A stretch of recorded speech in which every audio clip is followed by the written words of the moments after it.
Je suis un jeune homme qui a vécu une vie triste. Depuis mon enfance. J'ai toujours ressenti un vide en moi. Mes parents ont divorcé quand j'avais 10 ans. Et cela a eu un grand impact sur ma vie. Je passais mes journées à essayer de comprendre pourquoi ma famille s'était brisée, tout en cachant ma douleur derrière un sourire. À l'école, je ne me sentais jamais à ma place. Les autres enfants avaient des amis et des rêves, mais moi, je me sentais comme un étranger. J'essayais de me concentrer sur mes études, mais mes pensées étaient constamment distraites par ma solitude. En grandissant, j'ai commencé à m'intéresser à la musique. J'ai trouvé du réconfort dans les mélodies et les paroles qui exprimaient ce que je ressentais. J'ai commencé à écrire mes propres chansons, essayant de transformer ma douleur en articles. Mais même avec cette passion, la tristesse persistait. Un jour, alors que je jouais dans un café local, un homme s'est approché de moi. Il m'a dit que ma musique l'avait touché et qu'il voyait de l'espoir en moi. Ces mots ont résonné en moi et m'ont donné la force de continuer à créer. Petit à petit, j'ai compris que ma tristesse pouvait être une source de force et que je pouvais toucher les cœurs des autres à travers ma musique.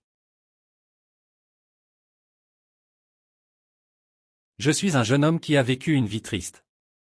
Depuis mon enfance. J'ai toujours ressenti un vide en moi. Mes parents ont divorcé quand j'avais 10 ans.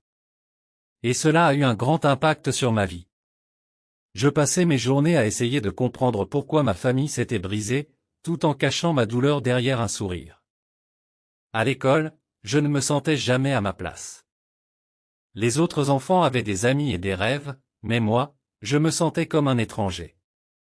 J'essayais de me concentrer sur mes études, mais mes pensées étaient constamment distraites par ma solitude.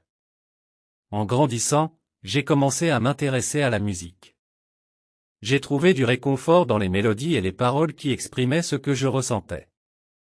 J'ai commencé à écrire mes propres chansons, essayant de transformer ma douleur en articles.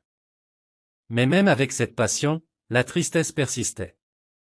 Un jour, alors que je jouais dans un café local, un homme s'est approché de moi. Il m'a dit que ma musique l'avait touché et qu'il voyait de l'espoir en moi. Ces mots ont résonné en moi et m'ont donné la force de continuer à créer.